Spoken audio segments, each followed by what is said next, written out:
Assalamualaikum warahmatullahi wabarakatuh.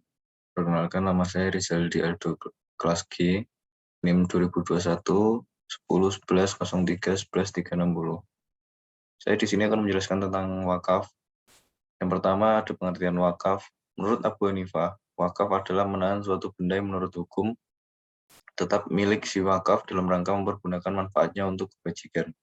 Wakaf adalah mendayagunakan harta untuk diambil manfaatnya dengan mempertahankan zatnya benda tersebut dan memutus hak wakif untuk mendayagunakan harta tersebut.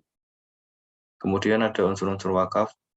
Wakaf dinyatakan sah apabila telah terpenuhi rukun dan syaratnya. Rukun wakaf menurut fiqh ada 4, yaitu yang pertama wakif atau orang yang mewakafkan. 2 ada mauquf alaih, pihak yang diserai wakaf. 3 ada mauquf, harta yang diwakafkan. Dan yang terakhir ada sigot atau ikrar, pernyataan atau ikrar wakif sebagai suatu ganda untuk mewakafkan. Selanjutnya ada syarat-syarat wakaf. Nazir sebagaimana dimaksud dalam pasal 215 ayat 4 terdiri dari perorangan yang harus memenuhi syarat-syarat sebagai berikut. Pertama, warga negara Indonesia. 2, beragama Islam. Ketiga, sudah dewasa. Keempat, sehat jasmani dan rohani. Kelima, tidak berada di bawah pengampuan. Keenam, bertempat tinggal di kecamatan tempat letak benda yang diwakafkannya. Dan jika berbentuk badan hukum, maka nazir harus memenuhi persyaratan sebagai berikut. Yang pertama, badan hukum Indonesia dan berkedudukan di Indonesia. Yang kedua, mempunyai perwakilan di kecamatan tempat tinggal benda yang diwakafkannya. Kemudian ada hak dan kewajiban nazir. Nazir berhak mendapatkan penghasilan dan fasilitas yang jenis dan jumlahnya ditentukan berdasarkan kelayakan atas saran Majelis Ulama Kecamatan dan Kantor Urusan Agama Kecamatan setempat. Nazir berkewajiban untuk mengurus dan bertanggung jawab atas kekayaan wakaf serta hasilnya, dan pelaksanaan perwakafan sesuai dengan tujuan menurut ketentuan-ketentuan yang diatur oleh Menteri Agama. Nazir diberhentikan oleh Kepala Kantor Urusan Agama Kecamatan karena 1. Meninggal dunia, 2. Atas permohonan sendiri, 3. Tidak dapat melakukan kewajibannya lagi sebagai nazir, dan terakhir melakukan suatu kejahatan sehingga dipidana. Bila mana terdapat lowongan jabatan nazir karena salah satu alasan sebagaimana tersebut dalam ayat 1, maka penggantinya diangkat oleh Kepala Kantor Urutan Agama Kecamatan atas saran Majelis Ulama Kecamatan dan camat setempat. Seorang nazir yang telah berhenti, sebagaimana dimaksud dalam ayat 1, meninggal dunia, tidak dengan sendirinya digantikan oleh salah seorang ahli warisnya. Selanjutnya, tata cara perwakafan.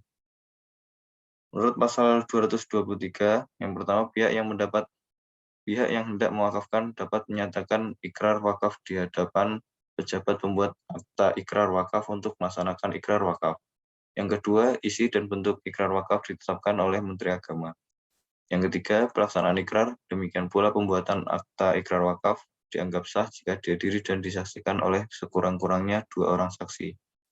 Yang keempat, dalam melaksanakan ikrar seperti dimaksud ayat 1, pihak yang melakukan diharuskan menyerahkan kepada pejabat yang tersebut dalam pasal 215 ayat 6 surat-surat sebagai berikut. A. Tanda bukti pemilikan harta benda. B. Jika benda yang diwakafkan berupa benda tidak bergerak, maka harus disertai surat keterangan dari kepala desa yang diperkuat oleh camat setempat yang menerangkan pemilikan benda tidak bergerak tersebut. C. Surat atau dokumen tertulis yang merupakan kelengkapan dari benda tidak bergerak yang bersangkutan. Yang terakhir ada perubahan benda wakaf. Pada dasarnya terhadap benda yang telah diwakafkan tidak dapat dilakukan perubahan atau penggunaan lain daripada yang dimaksud dalam ikrar wakaf. Yang kedua, penyimpangan dari ketentuan tersebut dalam ayat 1 hanya dapat dilakukan terhadap hal-hal tertentu setelah terlebih dahulu mendapat persetujuan tertulis dari Kepala Kantor Urusan Agama Kecamatan berdasarkan saran dari Majelis Ulama Kecamatan dan camat setempat dengan alasan yang pertama karena tidak sesuai lagi dengan tujuan wakaf seperti diikrarkan oleh wakif. Yang kedua, karena kepentingan umum. Sekian dari saya, mohon maaf apabila ada salah kata. Wassalamualaikum warahmatullahi wabarakatuh.